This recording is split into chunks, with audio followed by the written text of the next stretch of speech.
Good evening, everyone. Hello अभी। Good evening sir. तो इस क्लास स्टार्ट करते हैं।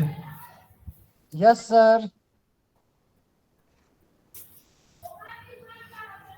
जैसे कि आप सभी को मालूम होगा कि जो मॉडर्न अलजेब्रा है उसमें से जो CSIR नेट एग्जाम होता है उसमें 30 से 40 नंबर का क्वेश्चन यहाँ से भी आते हैं। अगर आप पुराना प्रीवियस ईयर क्वेश्चन देखेंगे तो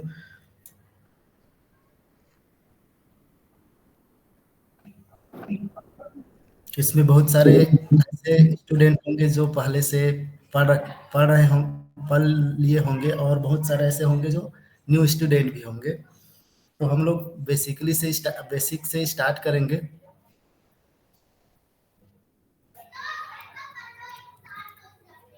तो पहले हम देख लेते हैं जो ग्रुप थ्योरी का सिलेबस है। तो मैं केवल इसमें ग्रुप थ्योरी बस का सिलेबस रखा हूँ।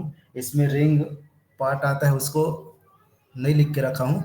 तो ग्रुप थ्योरी का जो सिलेबस है ग्रुप थ्योरी में, तो इसमें है आपका फंडामेंटल थ्योरम ऑफ एरिथमेटिक्स, फिर आता है divisibility in Z integer number, फिर है आपका कॉन्ग्रुएंस, फिर Chinese remainder theorem, Euler phi function, primitive roots, groups, sub groups, normal sub group, quotient group, homomorphism, cyclic group, permutation group, Cayley theorem, class equation, Sylow theorem और ring. Ring में आपका जो ideal है, prime है, maximal ideal, quotient ring, ये सभी चीजें आते हैं। इन सबको मिलाकर के जो मॉडर्न अलजेब्रा का सिलेबस बनाया बनाया गया है,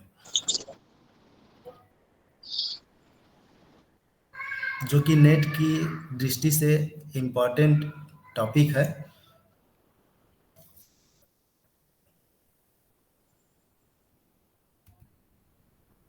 तो हम आज के जो पोर्शन में हम लोग स्टार्ट करेंगे नंबर थ्योरी से।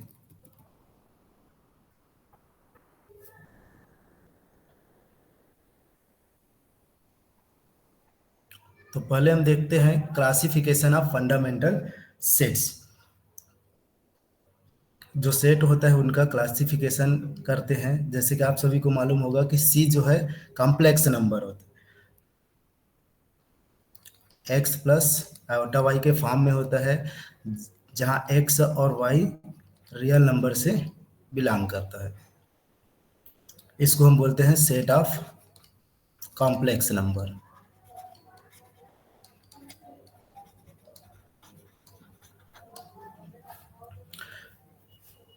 कॉम्प्लेक्स नंबर टू पार्ट में डिवाइड होता है। एक होता है आपका इमेजिनरी पार्ट और एक होता है रियल पार्ट।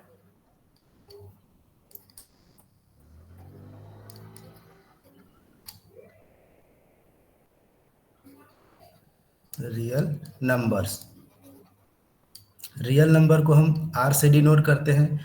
अगर इसका क्लासिफिकेशन करें, इसको डिवाइड करें, तो ये भी टू पार्ट में डिवाइड होता है। एक होता है इरेशनल्स नंबर,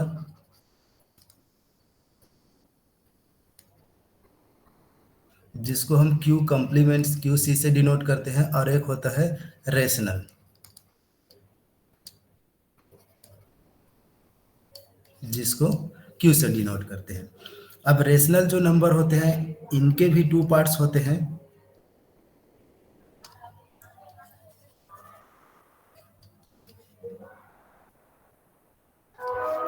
एक होता है फ्रैक्शन और एक होता है इंटीजर। इंटीजर को हम जेड से डिनोट करते हैं। इसको देखें तो ये भी, इसको हम देखें तो थ्री पार्ट में ये डिवाइड होता है।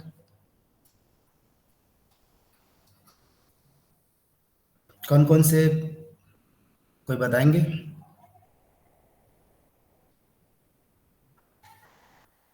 एक होता है आपका निगेटिव इंटीजर और सिंगलटन जीरो होता है।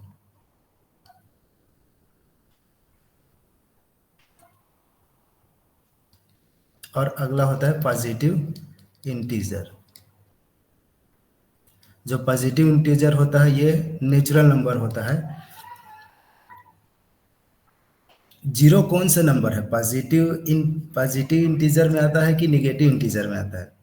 जो जीरो होता है हमारा, कौन सा नंबर है जीरो? इंटीजर के अंतर्गत तो आता है, लेकिन पॉजिटिव इंटीजर है कि निगेटिव इंटीजर है?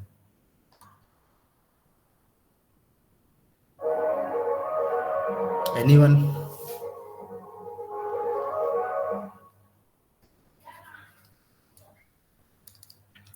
नोट करके रखेंगे, जो जीरो होता है जीरो को पॉजिटिव इंटीजर साथ ही साथ निगेटिव इंटीजर दोनों के साथ इंक्लूड किया जाता है।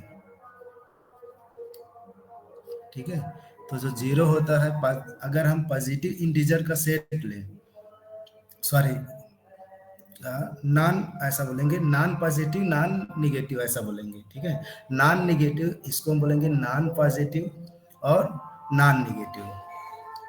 तो नॉन पॉजिटिव इंटीजर का सेट लेंगे तो इसमें हम जीरो को लेंगे, और नॉन पॉजिटिव मतलब निगेटिव वाला आपका नंबर्स आ जाएंगे इस प्रकार से। तो इसी प्रकार अगर हम नॉन निगेटिव लेंगे, तो नॉन निगेटिव लेंगे, नॉन निगेटिव इंटीजर का सेट लेंगे, तो यहाँ हो जाएगा 0 1 2 3 4, ये सब नंबर आता है।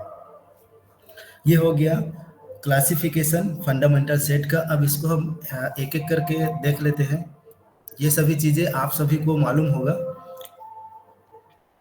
फिर भी हम एक बार इनका देख लेते हैं, रिवाइज कर लेते हैं, क्योंकि ग्रुप थ्योरी में ये सभी चीज़ें काम आने वाली है।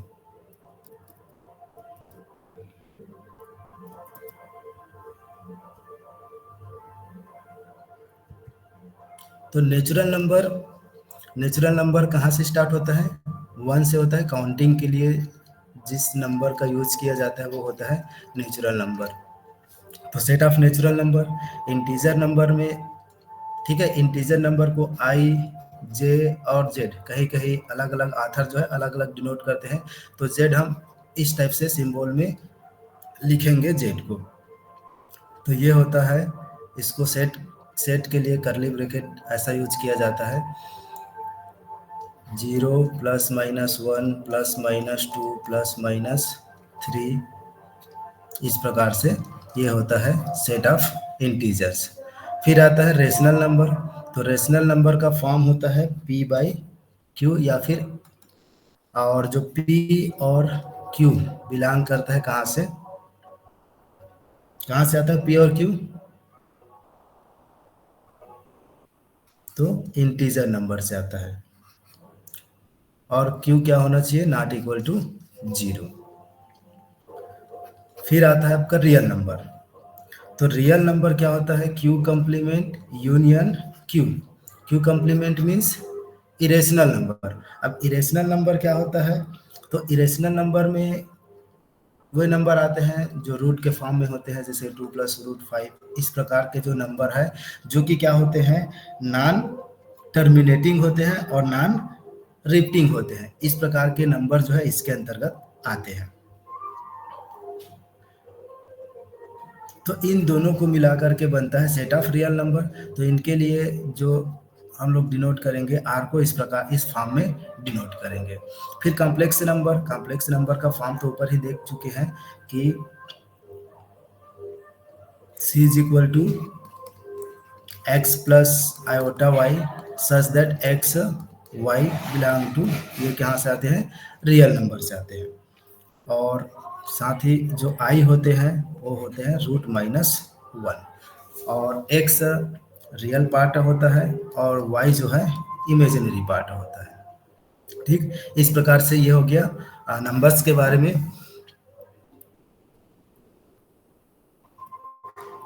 अब हम लोग देखते हैं मैपिंग फंक्शन। अगला टॉपिक है मैपिंग और फंक्शन। डेफिनेशन आप लोगों को दिख रहा होगा।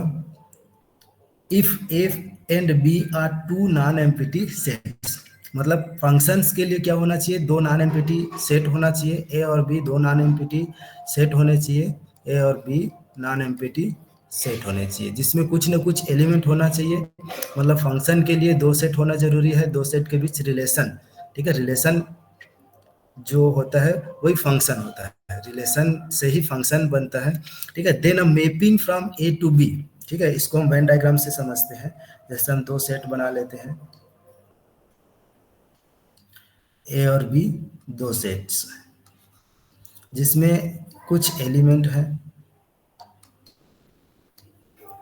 अब देखो क्या बोल रहा है कि फंक्शन जो होता है A from B is a rule, एक रूल से डिफाइन होता है, जिसको हम लिखते हैं इस फॉर्म में, A from A to B, which associates to each element. Associate का मतलब होता है कि ए के एलिमेंट जो है बी के एलिमेंट से कनेक्ट होना, मिलाना। Element A belong to A, a unique element b belong to B, मतलब ए सेट का हर एक एलिमेंट बी के यूनिक एलिमेंट से कनेक्ट होना चाहिए। एसोसिएट का मतलब होता है मिलाना, जैसे कि ए का यहाँ एक एलिमेंट हो गया, ये दूसरे एलिमेंट से कनेक्ट हो गया, ये तीसरे, तो ये फंक्शन होगा या नहीं होगा, फंक्शन ये है कि नहीं। सर कहीं इसकी क्लास बंद 6 घंटे तक आज करते तो मैं तुरंत जी,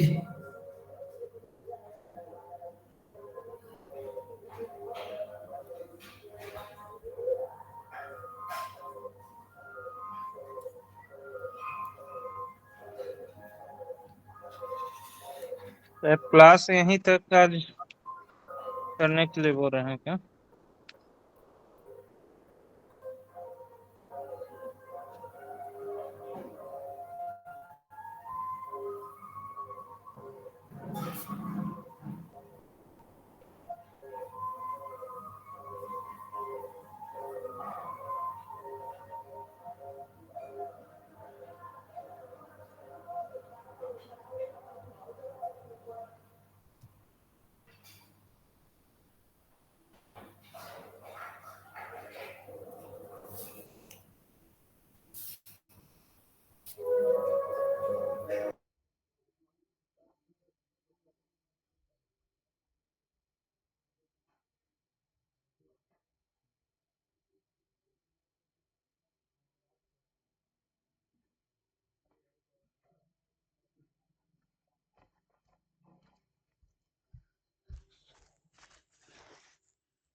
सर कीजिए कंटिन्यू।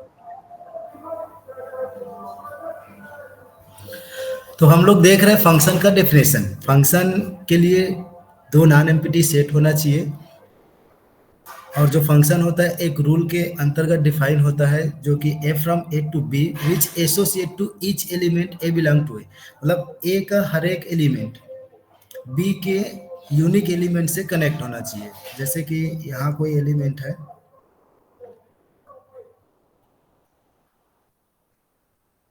ये ए सेट से बी सेट में जो फंक्शन एफ हम लोग डिफाइन कर रहे हैं, तो इनमें से कौन सा डायग्राम जो है, ए दे देता हूँ इसको, और फिगर बी, तो इसमें से कौन सा जो डायग्राम है फंक्शन डिफाइन कर रहा है।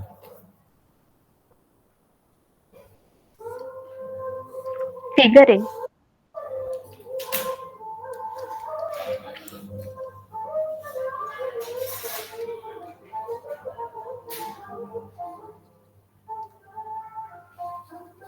ये फिगर सी है, ठीक है। तो इसमें से ए फंक्शन है और बी फंक्शन है, ये नहीं है, और जो फिगर सी है ये फंक्शन है। नो। नो। तो फंक्शन के लिए क्या होना चाहिए कि ए में कोई भी एलिमेंट खाली नहीं होना चाहिए, मतलब ए का हर एक एलिमेंट बी के किसी ना किसी एलिमेंट से कनेक्ट होना चाहिए, ये फंक्शन का डेफिनेशन है। उसके बी के चाहे एक ही एलिमेंट से सभी एलिमेंट एक एलिमेंट से कनेक्ट हो सकते हैं, ऐसा हो सकता है। ये भी फंक्शन है और फिगर ये भी फंक्शन है, और ये फिगर भी जो फंक्शन ये है क्योंकि यहाँ एक एलिमेंट छूट गया है, ये फंक्शन। उसके बाद हम लोग आते हैं इसका अगला फंक्शन का टाइप में, वन वन फंक्शन। अगला टॉपिक है one one function. One one function of mapping A from A to B, इसको ऐसा डिनोट कर लेते हैं, A from A to B is said to be one one mapping, या फिर फंक्शन बोल सकते हैं, वन वन मैपिंग और फंक्शन। इफ इस एक कंडीशन होता है, इस कंडीशन को सेटिस्फाई करना चाहिए, f of x is equal to f of y, तो इम्प्लाई करना चाहिए x is equal to y. मतलब इसका कहने का मतलब क्या है कि अगर इमेज इक्वल है तो इसका एलिमेंट भी क्या होना चाहिए, इक्वल होना चाहिए for all x y belong to A. A मतलब जो डोमेन सेट होता है, ठीक है। ए आप ये जो ए है डोमेन है, डोमेन सेट, और ये बी जो होता है को डोमेन सेट होता है। बस जो हमारा ग्रुप थ्योरी में बेसिक बेसिक चीज़ें यूज होने वाला है उसको बता रहा हूँ। बाकी जो नंबर थ्योरी का और अलग से क्लास होगा उसमें डीपली और एक्सप्लेन किया जाएगा। और एक और इसी में डेफिनेशन में आता है कि अगर एलिमेंट डिफरेंट है, element are different, then their images are भी डिफरेंट होना चाहिए, कि इसका इमेज भी डिफरेंट होना चाहिए, f of x is equal to f of y. ये दो कंडीशन याद रखेंगे, इससे जो है क्वेश्चन प्रूफ करेंगे। इसको अगर हम वेन डायग्राम से समझे,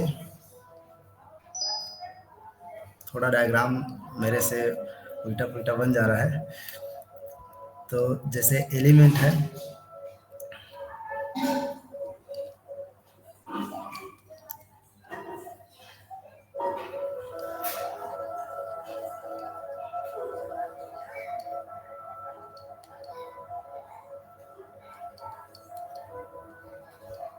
आप लोग बताएंगे कि कौन सा जो डायग्राम है वो वन वन है और वन वन, कौन सा डायग्राम जो वन वन नहीं है। इसको वन दे देते हैं, ये टू और ये थ्री।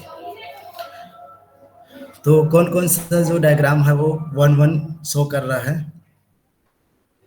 फर्स्ट और सेकंड। फर्स्ट और सेकंड जो है वन वन है, क्योंकि देखते हैं तो इसमें जो एलिमेंट डिफरेंट है तो इसका इमेज भी डिफरेंट मिल रहा है। इस डायग्राम में देखेंगे तो एलिमेंट डिफरेंट है, बट मान लो इसका हम नाम दे देते हैं ए और ये है बी, तो एफ ऑफ ए इक्वल है एफ ऑफ बी का, बट एलिमेंट ए और बी क्या है, डिफरेंट है, ठीक है। तो पहला कंडीशन ये था, मतलब जो डेफिनेशन में है कि अगर इमेज इक्वल है तो उसके एलिमेंट भी इक्वल होने चाहिए, और यदि एलिमेंट डिफरेंट है तो उसके इमेज भी डिफरेंट होना चाहिए। ये है वन वन का कंडीशन। अब हम इससे रिलेटेड कुछ क्वेश्चन कर लेते हैं।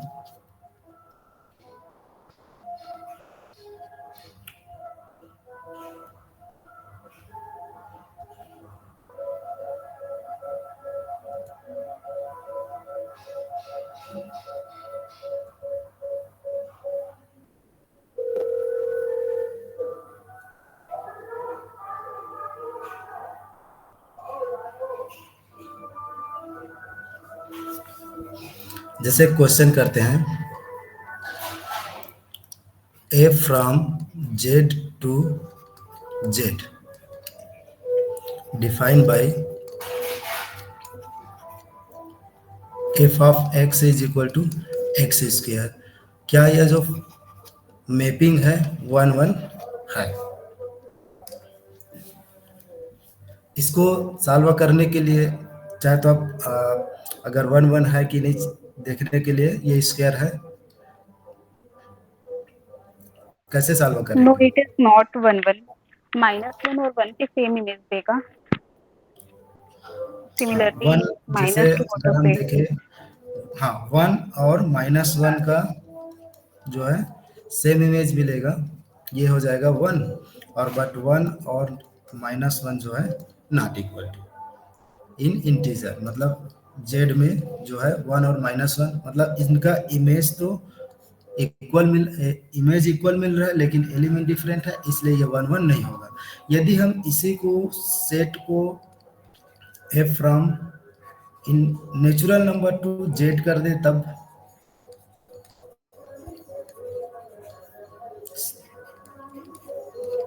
सेम क्वेश्चन में यदि हम जो जेड है उसको नेचुरल नंबर कर देते हैं, तब क्या 1 1 होगा?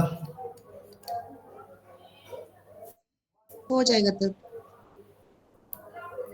अब 1 1 हो जाएगा, क्योंकि इसमें अब नेचुरल नंबर इसमें 1 2 3 4 5 ये बिलोंग कर रहा है, बाकी जो हमारा इंटीजर था उसमें पॉजिटिव और निगेटिव दोनों था, तो 1 और -1 इसमें मिल गया, 1 और -1 का सेम इमेज मिल गया। लेकिन इसमें ऐसा केस नहीं बनेगा, तो अगर हम जो इंटीजर डोमेन है उसको नेचुरल नंबर कर देते हैं तो ये फिर 1 1 बन जाता है। उसके बाद जैसे कि हम इस टाइप का सेट में देखते हैं, अगला question, A from Z6 to Z6 defined by f of x is equal to 5x। क्या ये सेट 1 1 है? ठीक है, इसको चेक करते हैं क्या ये 1 1 है। अब Z6 तक कैसा सेट होता है, इसमें किस टाइप के एलिमेंट आते हैं?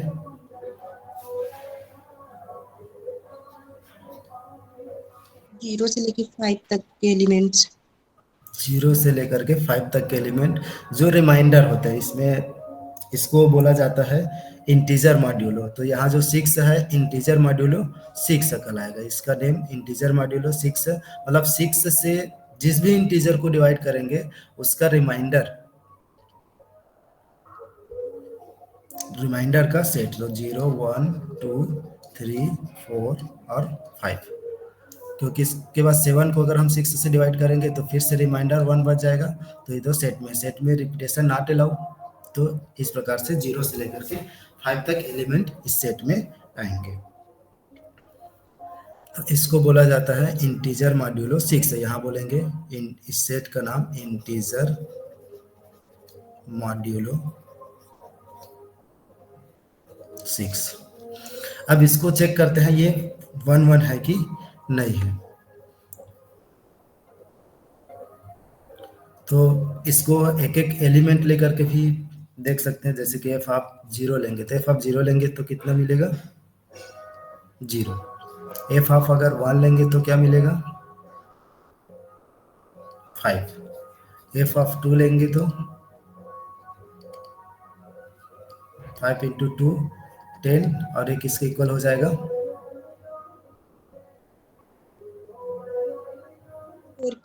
4। इसका f आप 3 लेंगे तो ये हो जाएगा 5 इंटू 3 15, और ये हो जाएगा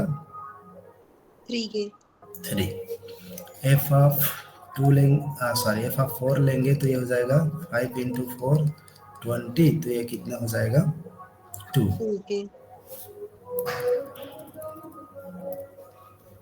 f आप अगर 5 लेंगे तो ये हो जाएगा 5 इंटू 5, तो ये 25 मीन्स 1।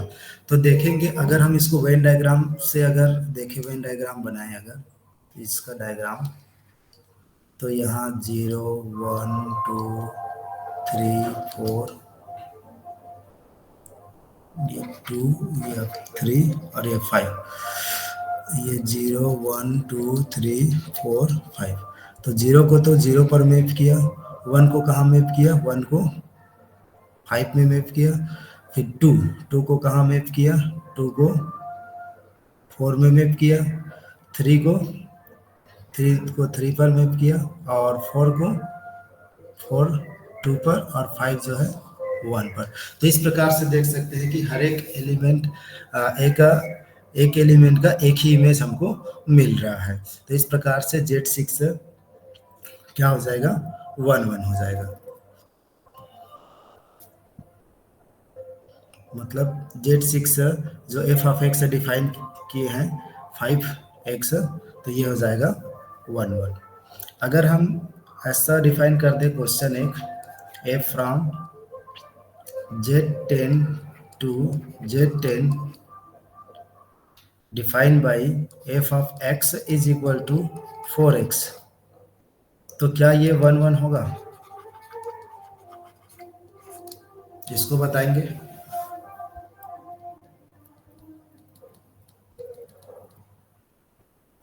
क्या ये 1 1 होगा?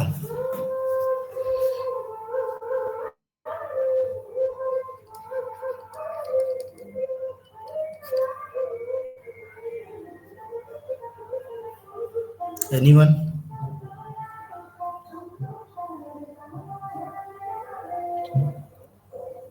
एक मिनट सर, कर रहे हैं।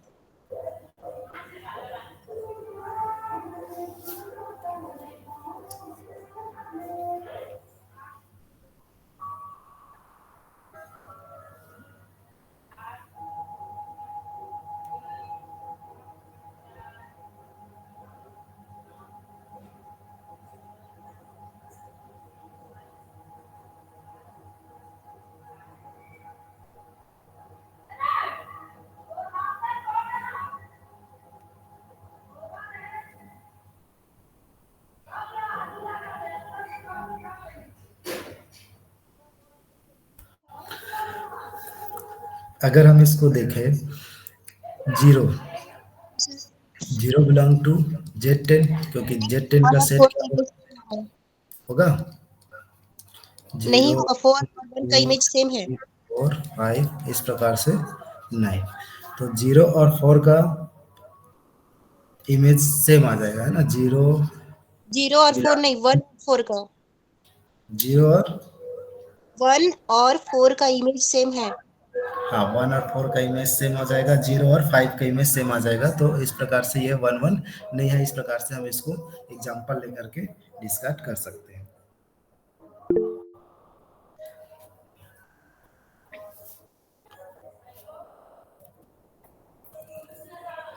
देखिए इसके लिए एक रिजल्ट देख सकते हैं, नोट कर लेते हैं कि जब भी f from Zn to Zn रहेगा define by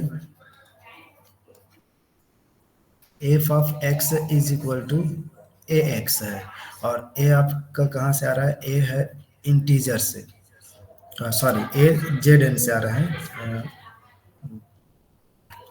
a Zn is 1 1। कब होगा? If GCD a to n is equal to 1। ठीक है, यदि ऐसा दिखे कि f from Zn to Zn, इस सेट से इस सेट में अगर ये डिफाइन हो रहा है f of x ax, a Zn से है, और n का यहाँ जो n है उनका GCD 1 हो, तो हम डायरेक्ट बोल सकते हैं कि फंक्शन 1 1 है। जैसे अभी हम लोग देखें Z6 टू Z6 डिफाइन किए थे, और f of x is equal to क्या था? 5x। तो देखिए जो 6 और 5 है, इन दोनों का GCD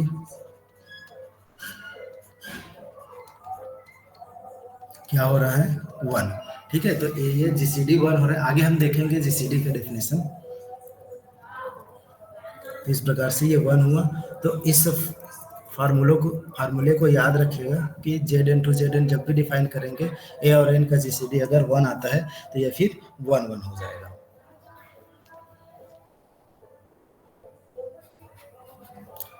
अगला है आंटू। आंटू का definition, f mapping A from A to B is said to be onto if each element of B. Each element of B is the image of at least one element of A.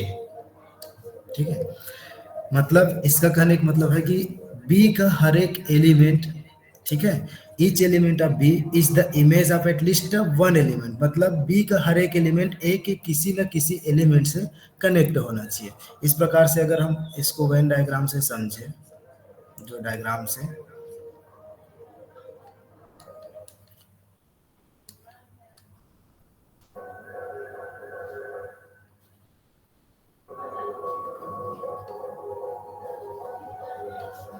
ठीक है, ये ए to B है,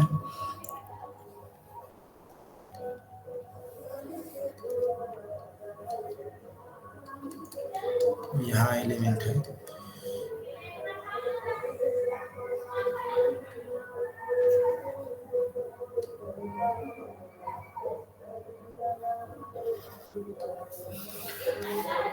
तो इसमें कौन सा जो figure है वो ऑन टू हो रहा है, सेकंड वाला, सेकंड वाला है ना, सेकंड वाला जो है फिगर वो ऑन टू हो जाएगा, क्योंकि यहाँ डेफिनेशन में ये है कि each element of B, B का हर एक एलिमेंट क्या होना चाहिए, ए का किसी भी ना किसी एलिमेंट से कनेक्शन होना चाहिए।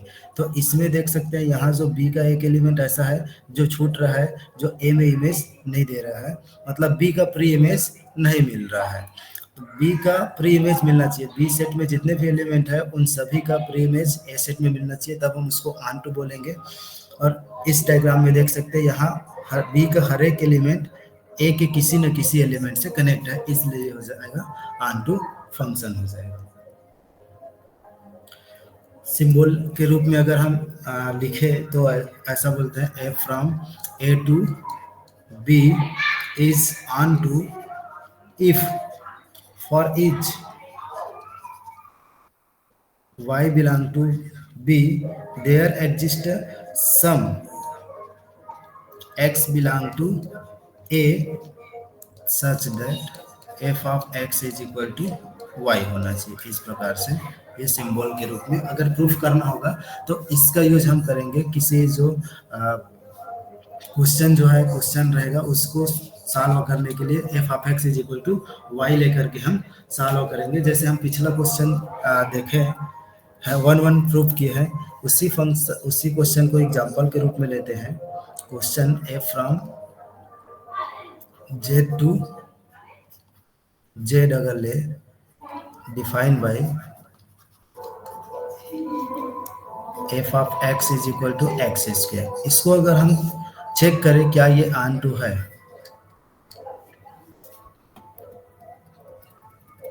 तो इस डेफिनेशन का यूज करके हम इसको सॉल्व कर सकते हैं।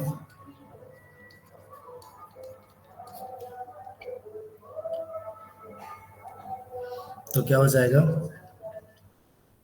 Late f of x is equal to y, ऐसा ले सकते हैं। ठीक है, f of x is equal to y. अब एफ ऑफ एक्स ये डिफाइन है, एफ ऑफ एक्स की जगह हम क्या रख सकते हैं, x square is equal to y. अब एक्स इज इक्वल टू हम क्या लिख सकते हैं, प्लस माइनस रूट वाई। क्या रूट वाई इंटीजर में आते हैं?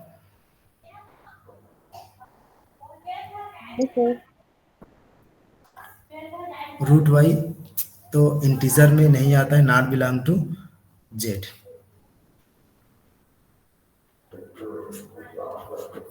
इसलिए ये ऑन टू नहीं होगा। ठीक है, अगर आप इसका जैसे वेन डायग्राम से अगर समझेंगे इस प्रकार से, तो 0 1 2 -1 -2, इस प्रकार से इसमें नंबर रहेंगे 0 1 2 -1 -2। तो अगर हम 1 लेंगे तो 1 का तो 1 मिलेगा, -1 का भी 1 मिलेगा। इस प्रकार से हम नंबर लेंगे जैसे कि, तो बीच में इसमें बहुत सारे एलिमेंट ऐसे रहेंगे जिसका प्री इमेज नहीं मिल पाएगा।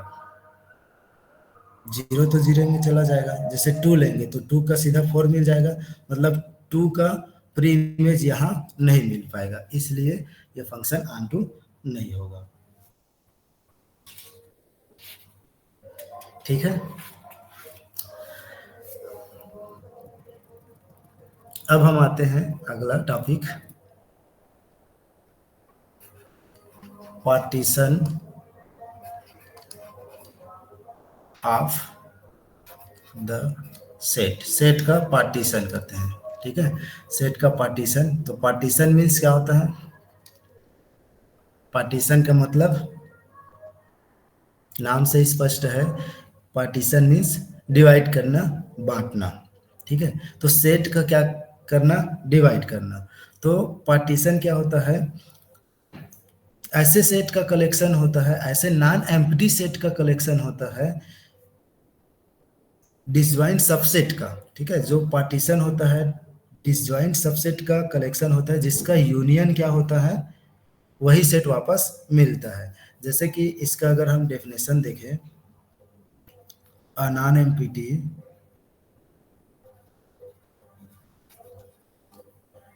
set P is called partition of the set X। मान लो हम इस X सेट का पार्टीशन करते हैं, इफ एंड ओनली इफ, तब इसके लिए इन कंडीशन को होल्ड करना चाहिए। जो सबसेट लेंगे वो सबसेट क्या नहीं होना चाहिए? एम्प्टी नहीं होना चाहिए। उसके बाद इन सभी जितने भी पार्टीशन करेंगे उन सभी सेट का यूनियन करें, तो वो वापस हमको क्या मिलना चाहिए? X set. एक्स सेट का पार्टीशन कर रहे हैं, ठीक है, तो वो सेट क्या होना चाहिए? उनके यूनियन आना चाहिए। और तीसरा कंडीशन है, if A belong to P, मतलब ए क्या है? सबसेट है ना, और B belong to P and A not equal to क्या होना चाहिए? B and A intersection B is equal to empty. मतलब कोई भी जो सेट होगा वो डिसजॉइंट सेट होगा, मतलब जितने भी सेट लेंगे, चाहे इसका इस सेट को 3 पार्ट में डिवाइड करें, 4 पार्ट में डिवाइड करें, 5 पार्ट में डिवाइड करें, तो ये क्या होना चाहिए? डिसजॉइंट होना चाहिए, ठीक है। ये कंडीशन है, एग्जांपल करेंगे तो क्लियर हो जाएगा।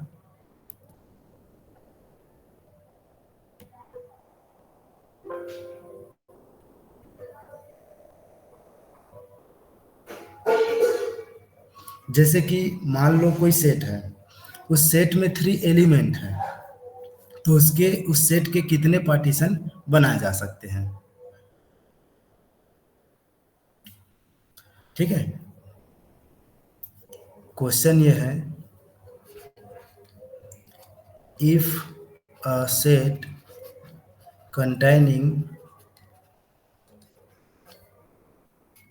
3 element,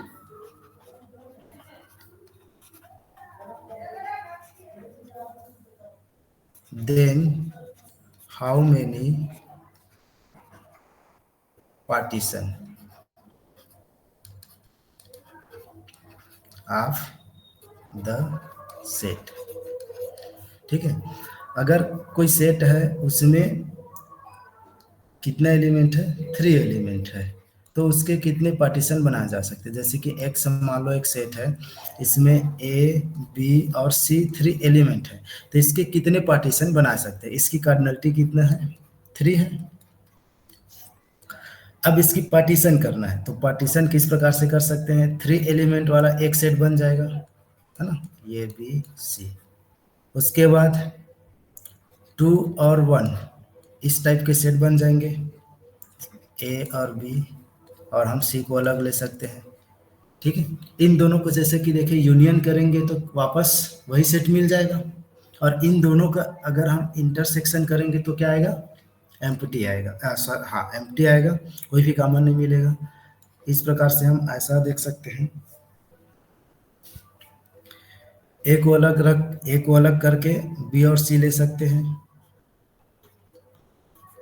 फिर और क्या कर सकते हैं, बी को छोड़ देते हैं और ए और सी, इस प्रकार से। तो इस ये हो गया 1, ये 2, ये 3 और ये 4। और एक ऐसा भी बन सकता है 1 1 1, मतलब तीनों अलग अलग ले सकते हैं, जैसे कि ए को ले लिए और बी को ले लिए, सिंगलटन एलिमेंट का सेट बना सकते हैं ये। तो ये हो गया 5।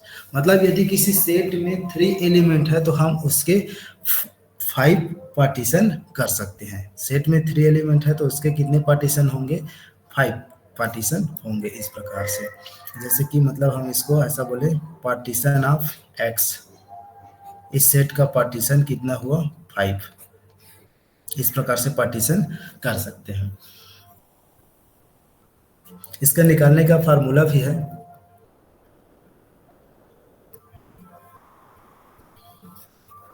तो चलिए फार्मूला इसका नोट करते हैं, रिजल्ट, फिर इसको फार्मूले से भी प्रूफ करेंगे कि वाकई में 5 आता है कि नहीं आता है। If set containing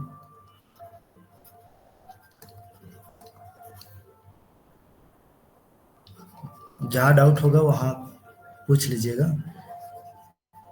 element then the number of partition of the set is, ठीक। तो इसका फार्मूला होता है partition n+1 summation r is equal to 0 to n C R, ये NCR ये कॉम्बिनेशन होता है और PR एंड P0 का वैल्यू 1 होगा और P1 का वैल्यू 1 होगा, क्योंकि किसी सेट में कोई भी एलिमेंट जीरो एलिमेंट है तो 1 होगा पार्टीशन, और 1 एलिमेंट है तो उसका पार्टीशन 1। अब इसी को प्रूफ करते हैं कि क्वेश्चन जो भी हम लोग देखे सेट का पार्टीशन करके देखे, फाइंड P3, अगर किसी सेट में 3 एलिमेंट है तो उसका पार्टीशन कितना बनाया जा सकता है। तो इस फार्मूले से हम वेरीफाई करते हैं। जैसे हम 3 को क्या लिख सकते हैं, इस फार्मूले में अगर लिखे तो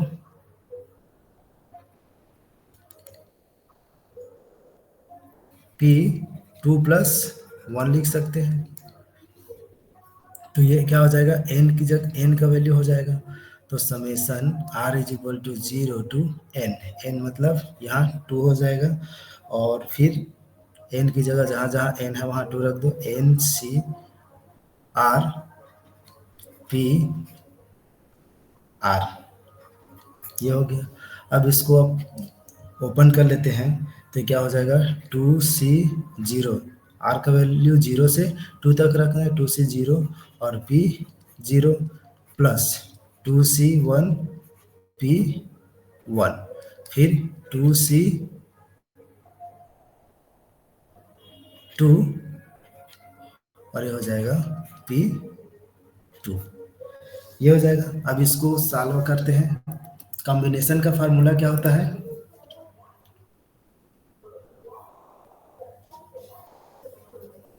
anyone,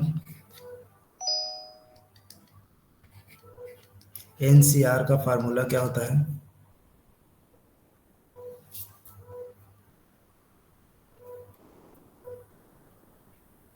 n factorial upon r factorial और n-r, ये होता है कॉम्बिनेशन का फार्मूला। ये भी फैक्टोरियल में रहता है शायद, n-r। हाँ सर, जो n माइनस आर है ये भी शायद फैक्टोरियल में रहता है क्या? हाँ, n माइनस आर फैक्टोरियल रहेगा, n माइनस आर फैक्टोरियल। अब इसमें सॉल्व करेंगे तो 2c0 का वैल्यू 1, p0 का वैल्यू ऊपर दिया है 1, ये 1 हो जाएगा। फिर 2c1 का सॉल्व करेंगे तो आ जाएगा 2 और p1 का 1, 2c2 का 1 और p2 का, किसी सेट में 2 एलिमेंट है तो उसका भी पार्टीशन 2 होता है। ठीक है, तो इस फार्मूले से भी इसको वेरीफाई कर लीजिएगा। तो ये हो जाएगा 1 इंटू 1 तो 1, 2 इंटू 1 तो 2 और ये 2 तो कितना होगा 5। ऊपर हम लोग देखे हैं कि इस अगर किसी सेट में 3 एलिमेंट है तो उसका पार्टीशन 5 होता है। इस प्रकार से हमने निकाल करके देखा और इस फार्मूले में भी वही आ रहा है। तो इस फार्मूले ये रिजल्ट है कि जब भी किसी सेट का आपको पार्टीशन पूछे तो उसको आप इस प्रकार से निकाल सकते हैं। इसका और जो फॉर्मेट होता है कि टेबुलर फॉर्म में आप इस प्रकार से भी याद कर सकते हैं। कोई सेट का जो पार्टीशन निकालना है तो इसका टेबुलर फॉर्म इस प्रकार से हम बना सकते हैं, जैसे कि याद रखने के लिए tabular form for number of partition of a set. कोई भी सेट है उसका पार्टीशन कर देना है, जैसे P1, आप ऐसा ये P2, तो P1 का पार्टीशन करेंगे तो P1 का पार्टीशन आता है 1। ठीक है, मतलब किसी सेट का 1। अब P2 का, अब यहाँ आप प्लस लगाएंगे और यहाँ लिखिए 1, तो P2 का पार्टीशन इन दोनों को ऐड कर दोगे तो यहाँ मिल जाएगा 1 और 1 को ऐड करेंगे तो ये हो जाएगा 2। तो मतलब P2 अगर किसी सेट में 2 एलिमेंट है तो उसका पार्टीशन कितना होगा 2 होगा। P3 निकालना है तो यहाँ ऐड करना है और ये जो 2 यहाँ दिख रहा है इस 2 को यहाँ लेकर के आना है, यह 2। उसके बाद ये अब इसको ऐड करना होता है, ये 1 और 2 को ऐड करोगे तो क्या हो जाएगा 3।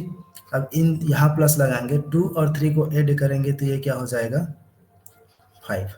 तो किसी भी जो सेट में 3 एलिमेंट है उसका जो पार्टीशन करना है तो कितना होता है आता है पार्टीशन 5 आता है। जैसे किसी सेट में 1 एलिमेंट है तो उसका पार्टीशन 1 होगा, किसी सेट में 2 एलिमेंट है तो उसका पार्टीशन 2 होगा। जैसे ये 1 और ये 1 इन दोनों को ऐड करेंगे, ये ऊपर नीचे ये जो लिखे हैं इसको 1 और 1 को ऐड करेंगे 2 हो गया।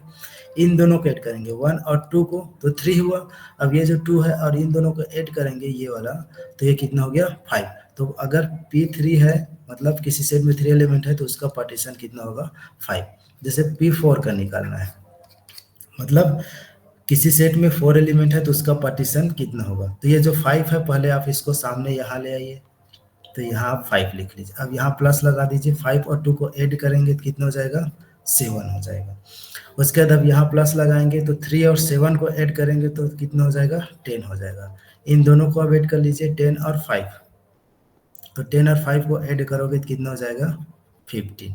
तो अगर किसी सेट में 4 एलिमेंट है तो उसका पार्टीशन हो जाएगा 15। इस प्रकार से अब चाहे तो आप फार्मूला में भी इसको वेरीफाई कर सकते हैं। और जैसे कि किसी सेट में 5 एलिमेंट है तो ये 15, ये जो 15 लास्ट टाइम है उसको आपको यहाँ लिख लेना है, फिर प्लस करेंगे 5 और 15 को ऐड करेंगे तो कितना हो जाएगा 20। फिर यहाँ प्लस लगाएंगे 7 और 20 को ऐड करेंगे तो कितना हो जाएगा 27। फिर इन दोनों को ऐड कर लो, ऊपर नीचे ऐसा एरो का निशान रख सकते हो ताकि समझने में आसान हो। इन दोनों को ऐड करेंगे तो 37 और यहाँ प्लस कर देंगे 15 और 37 को ऐड कर देंगे तो हो जाएगा 5 7 तो 12 और ये हो जाएगा आपका 1 तो कैरी चला जाएगा, ये हो गया 52। तो इस प्रकार से अगर किसी सेट में 5 एलिमेंट है तो उसका पार्टीशन 52 होता है, मतलब 52 पार्टीशन होगा उस सेट का। ठीक है, जो पार्टीशन की कंडीशन को सेटिस्फाई करेगा। ठीक है। Hello sir. जी। सर पार्टीशन किस किस चीज का निकलता है? पार्टीशन सेट का। ओनली सेट का निकलता है क्या? जी। सर हम पूछ रहे हैं पार्टीशन सिर्फ सेट का ही निकलता है क्या? हाँ, पार्टीशन सेट का ही करते हैं। तो सर हमने तो पहले पढ़ रखा है कि पार्टीशन ऑफ 1 1 होता है, पार्टीशन ऑफ 2 2 होता है, पार्टीशन ऑफ 3 3 होता है, पार्टीशन ऑफ 4 7 होता है, ऐसा करके। पार्टीशन ऑफ 1 1 1 2 ऐसा मतलब? मतलब जब पार्टीशन ऑफ 3 हम निकालेंगे तो उसके लेंथ के हिसाब से निकालते हैं ना कि अलग अलग एलिमेंट के हिसाब से। तो जैसे हम लोग सेट के लिए कर रहे हैं तो सेट के लिए निकालते हैं, तो सेट में कितने कितने एलिमेंट रख करके, जैसे कि जो कंडीशन हमने देखा कि कितने एलिमेंट को रख रख के हम उसको पार्टीशन कर सकते हैं। जैसे कि हम सेट में देखें ए बी और सी, ये 3 एलिमेंट है, तो हम इसका पार्टीशन कितने तरीके से मतलब सेट बना सकते हैं। तो जैसे एक तो हम एक एलिमेंट को लिए, फिर सिंगलटन एलिमेंट को लेकर के एक पार्टीशन इस प्रकार से बना सकते हैं। ठीक है। उसके बाद हम, तो ये एक वे हो गया। उसके बाद हम दो एलिमेंट को रखे जैसे ए और बी, और फिर एक एलिमेंट रखे, इसको कट करते हैं, सी। ठीक। ये अब देखो, दो एलिमेंट, इस एक में दो एलिमेंट हो सकता है और एक में सिंगलटन एलिमेंट हो सकता है। इन दोनों का अगर हम इंटरसेक्शन करेंगे तो क्या आ जाएगा, एम्प्टी आएगा। और इन दोनों का यूनियन अगर हम करेंगे तो वापस हमको ये सेट मिल जाएगा। इस प्रकार से पार्टीशन करते हैं।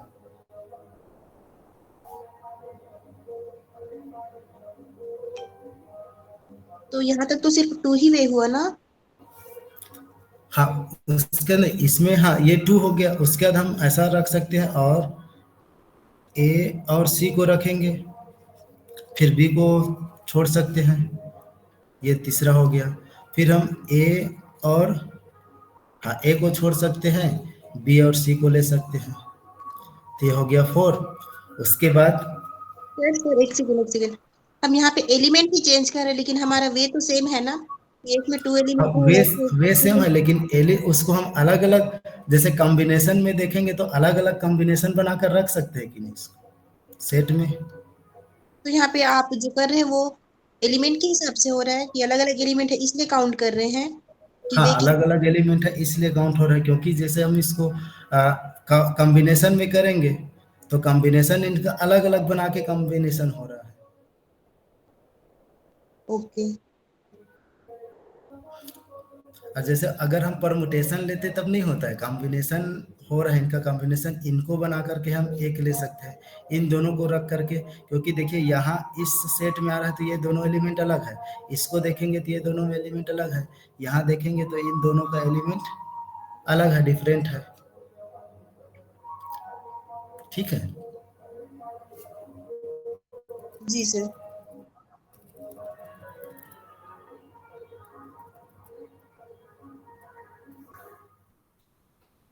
ठीक, अगला टॉपिक जैसे हम लोग लेते हैं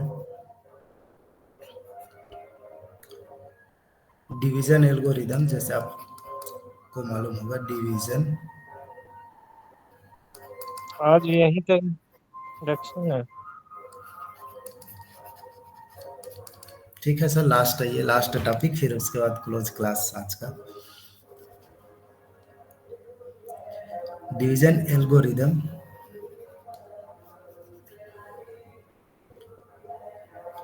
लेट ए एंड बी, दो एलिमेंट है इंटीजर से, and B greater than 0, then there exist unique integer q and r such that,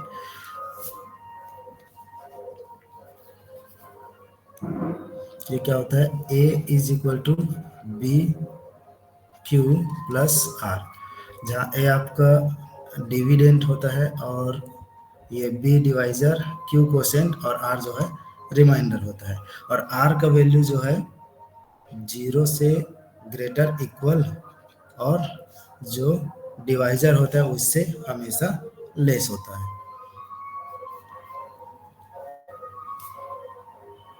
जैसे अगर हमको एक क्वेश्चन दे कि इससे रिलेटेड, ठीक है, डिवीजन एल्गोरिदम से रिलेटेड क्वेश्चन, जैसे हमको दिया ए का वैल्यू -15 है और बी का वैल्यू 4 है, तो हमको फाइंड करना है क्यू एंड आर का वैल्यू क्या आएगा।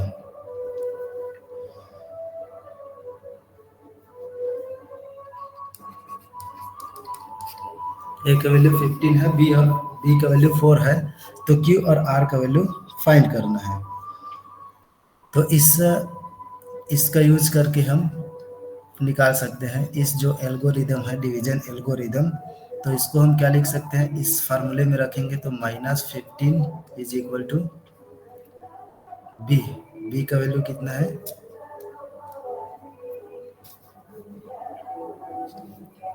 4, क्यू और आर। अब इसमें क्या रख सकते हैं, क्यू और आर का वैल्यू आप क्या रख सकते हैं, तो ये -15 सेटिस्फाई करेगा। -4 + 1। तो -15 हो जाएगा और ये 4, क्यू का वैल्यू -4 और ये 1। तो यहाँ से क्यू का वैल्यू हमको मिल जाएगा -4 और आर का वैल्यू मिल जाएगा 1।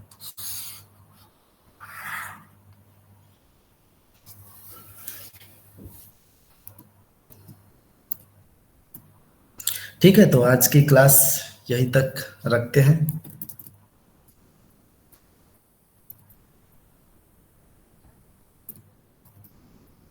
जो कुछ डाउट होगा आप ग्रुप में पूछ सकते हैं।